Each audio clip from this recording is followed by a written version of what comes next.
Okay, so the last mannequin that I want to do a quick orientation on, this is also a Gamard mannequin. He is currently blue. I don't know if you can see that very well or if you can tell from the lighting. This is one of the features that both him and Susie, who is another Gamard mannequin, they both can turn blue. So I want to make sure you see that feature. He is considered high fidelity. He does have pupillary response like Susie. He has carotid pulses, brachial, radial, femoral, popliteal, and pedal pulses. This particular mannequin is not as easy to assess as the female version. Although he has the same features, lung sounds, heart sounds, bowel sounds, his pulses in the radial and his pulses in his pedal are much harder to feel. Same with the blood pressure for him. He has a much bigger arm. He can use any blood pressure cuff, just like Susie.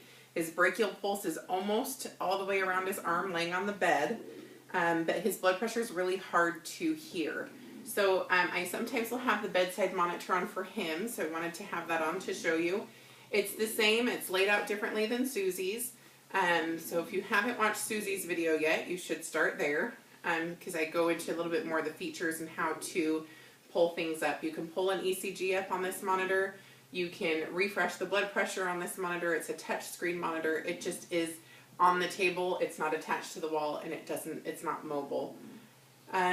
So those are the main features on Hal. Another thing that I wanted to tell you about him, for his femoral pulses, I'm just going to show part of it here.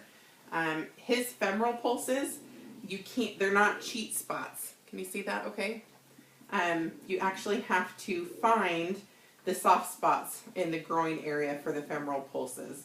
Whereas on Susie, she has an actual pad that you can tell where the pulse is for that one. So for assessing the mannequin, you're going to do the same like I mentioned with Susie. You're going to assess the temperature of the skin. The patient will tell you. You'll get the thermometer off the wall, check a temperature. The patient will tell you what their temperature is.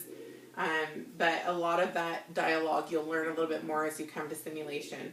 Lung sounds, heart sounds, bowel sounds, and just like Susie, Hal is a little bit heavier to lift up. And then his lung sounds, you want to listen in the back as well as the front. So that's a little bit on Hal.